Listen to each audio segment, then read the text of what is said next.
A gentle invitation back in time. Do you remember the sound your house made when everyone settled in after dinner? The soft hum of the refrigerator, the click of the thermostat, a radio whispering in the next room. Tonight, let's step back 60 years to an America that moved a little slower and loved a little louder. Close your eyes if you like. Picture the street where you grew up. Who's waving from that front porch? What does the air smell like after a summer rain? If you can feel even a hint of that world, you're in the right place. 1. The rhythm of daily life. In the mid-1960 seconds, most days began with simple rituals that grounded a family. An alarm clock rang metal bells, not melodies. A coffee percolator gurgled on the stove, filling the kitchen with that warm, nutty scent. Breakfast wasn't a rush. It was eggs in a cast-iron pan, toast buttered by hand, a newspaper smoothed on the table. Meet Helen, a school secretary in Ohio, 1965. She rose before sunrise, pinned her hair, and set the table the way her mother taught her. Plates warmed in the oven, orange juice poured into jelly glasses, a cloth napkin folded just so. Her 2 kids drifted in, still sleepy, while her husband, Joe, checked the weather on the morning radio. No doom scrolling, no notifications. Just the steady voice of a local host, a bit of baseball talk, and the day's temperature. Evenings had a rhythm too. Supper around 5:30. Dishes by hand, stacked to dry. A walk after dinner. No exercise plan, just a habit of moving. And the night ended with a television sign-off, the national anthem, and a quiet house. The day had edges. You could feel where it started and where it ended. 2. Neighborhood ties and front porch friendship. Communities felt more compact, and people knew each other's names. You waved because you recognized that face from church, from the grocery store, from the Little League bleachers. Front doors stayed unlocked more often, not out of carelessness, but out of trust. Imagine Frank, the mailman in a small Michigan town. His route took him past maples and tidy lawns, and he knew which porches creaked and which dogs barked but never bit. On Thursdays, he lingered 2 extra minutes at Mrs. Alvarez's fence. Her husband was deployed, and he made a point to ask after her kids. If the baby was fussy, Frank bobbed the stroller with his foot and told a silly joke. Mail wasn't just envelopes and stamps, it was a lifeline. Block parties mattered, potlucks mattered. When a new family moved in, you took over a pie, not because you had extra time, but because you made time. Neighbors were the first to show up with a wrench, a casserole, or a ride. And when the snow came, somebody shoveled the sidewalk all the way to the corner without being asked. Family, home, and the heart of the kitchen. 60 years ago, the kitchen was command central linoleum floors, a humming fridge, and a family calendar lined with ballpoint notes.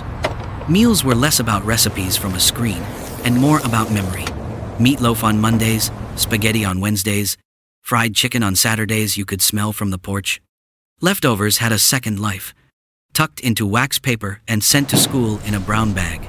Picture Lila, in 1964, a mother of 3 in North Carolina. Her cookbook was a hand-me-down smudged pages, pencil notes in the margins. She taught her kids to measure with their hands, a pinch of salt, a palmful of flour. On Friday nights, the television tray came out for a family movie, but not before they set the table together. Those small acts, passing the butter, pouring milk for the littlest one, were quiet lessons in patience and care. Family time wasn't perfect, it was present. Parents read bedtime stories by lamplight. Grandparents lived nearby, bringing stories of the old country or the old farm. Weekends meant chores but also freedom. Tree climbing, creek walking, and bikes that carried a child as far as daylight allowed. Work, money, and making do. People worked hard, often with their hands, and the language of money sounded different. Layaway, pay stubs, saving for Christmas. A career didn't always need a shiny elevator. It could be a shop floor, a classroom, a barber's chair, or a family store where a teenager learned to count change the old-fashioned way. Here's Sam, a mechanic in 1963. His shop smelled of rubber, oil, and coffee. He could diagnose an engine by listening, leaning over the fender with a rag in his pocket. Customers called him by his first name. A handshake sealed a deal, and a promise was kept because your name was your credit. Families practiced mending and minding. Mend what you can, mind what you spend. Shoes were resoled, dresses hemmed, radios repaired. If something broke on Saturday, a neighbor might fix it by Sunday. Pride didn't come from newness, but from care, how well you kept things running, how you stretched a dollar without letting it stretch you thin. Media, music, and the magic of shared screens. Entertainment wasn't on demand, it was an event. You planned your week around a show's time slot, and you watched it together. Television had 3 major networks and a handful of local channels. When the theme music started, so did the family ritual. Lights dimmed, bowls of popcorn placed just so. Kids on the floor, adults on the sofa. Commercials weren't skipped. They were part of the rhythm. Chances to refill a glass or share a joke. Meet Eddie, a teen in 1966 who pressed his ear against a pocket transistor radio to catch the latest hit under the covers past bedtime. Music arrived like a letter from a friend. On vinyl, in sock-hop gyms, from the backseat speakers at the drive-in. You learned patience by saving for a 45, then learned care by not scratching it. The record player crackled. The needle dropped. A voice filled the room. Songs marked moments, first dances, summer crushes, long drives home. News had weight. You trusted the anchor because he spoke like a neighbor, measured and clear. When something big happened, you didn't get 100 alerts. You got one broadcast that the whole country watched together. And afterward, you spoke about it around the table, sorting feelings in real time, face to face. Getting around. Roads, rides, and the open air car. Cars felt like companions.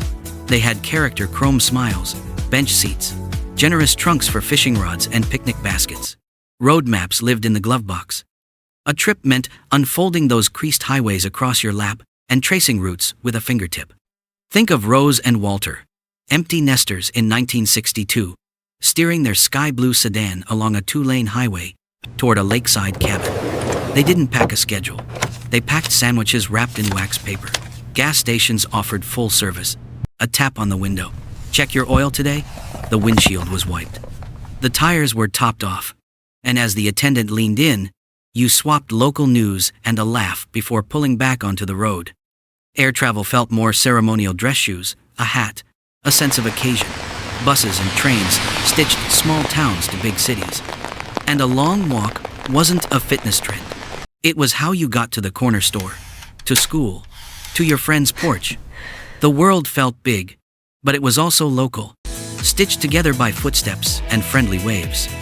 Shopping, stores, and the joy of finding just the right thing. Shopping had its own seasonality. Fall catalogs landed with a thump, dog-eared by hopeful hands. Main Street was a social map. The pharmacist who knew your kids' names, the butcher who wrapped cuts in paper and string, the shoe clerk with a metal sizer who crouched to check your toes. You didn't just grab and go. You looked, asked, considered, and chose. Here's a small story. Margaret needed a dress for her daughter's spring recital, 1961. She took a bus downtown and stepped into a store that smelled of cedar and perfume. A saleswoman, neat as a pin, brought 2 options and a third just in case. They chatted about hems and hemlines, then about the piano piece her daughter would play. Margaret left with a box tucked under her arm and a feeling that the purchase had a story stitched into it. Later, that dress was handed down to a cousin, then sewn into a quilt square. Things traveled through a family the way memories do, stitched, shared, and saved. Food shopping invited conversation. You picked apples with your hands. You asked about the day's bread. Coupons were carefully clipped. And when you finally wheeled that cart out to the parking lot, you felt not only prepared for the week, but connected to the people who helped you get there. School days, Saturday freedom, and honest fun. Schools rang with real bells. Desks opened on squeaky hinges. Chalk dust rose in the sunlight. Teachers were firm, often funny, and usually lived in your town. A report card was carried home like a passport and signed at the kitchen table. Picture Tommy, age 12, in 1965, racing his bike down a sidewalk, a baseball glove on the handlebar. He and his friends formed teams by pointing, "You're up, I'm pitcher." No apps, no brackets, just a field, even if it was a vacant lot. They learned fairness by calling their own outs. They learned courage by knocking on the door of an older kid to ask, "Can we use your bat?"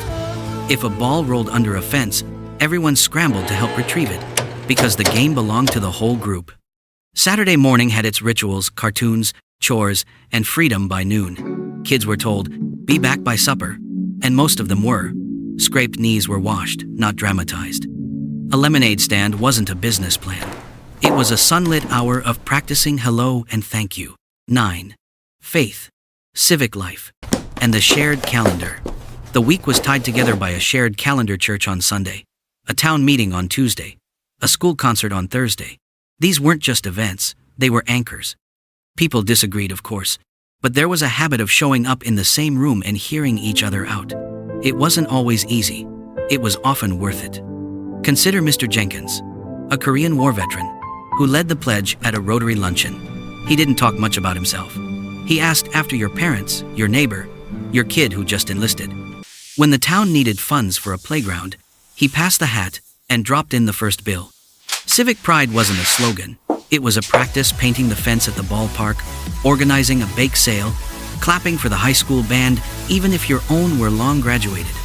Holidays stitched communities together. The 4th of July parade wasn't televised background noise. It rattled your chest as the drumline went by. Christmas lights were strung by hand and admired on slow drives.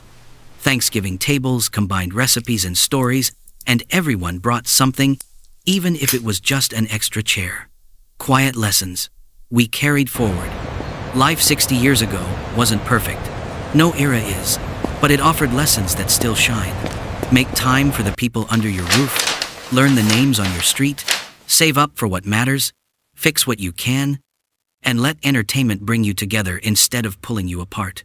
There was value in waiting, wonder in small rituals, and comfort in knowing your day had a gentle beginning and a kind end. Think about your own story. What did your kitchen sound like at supper time? Who taught you to drive, to dance, to say please and thank you? Which song, if it played right now, would take you back to a night you swore you'd never forget? Hold those memories in your hands for a moment. They still belong to you. A warm closing. If any of these scenes stirred something: a taste, a tune, a face you haven't thought of in years, share it in the comments. Tell us the sights and sounds of your America 60 years ago. What did you learn from that time? What changed you for the better? If this walk down memory lane felt good, I'd love for you to like this video so others can find it. Subscribe to join a community that remembers, honors, and learns together. And if there's someone in your life who would smile hearing these stories, share this with them tonight. After all, the best memories always grow brighter when we pass them along.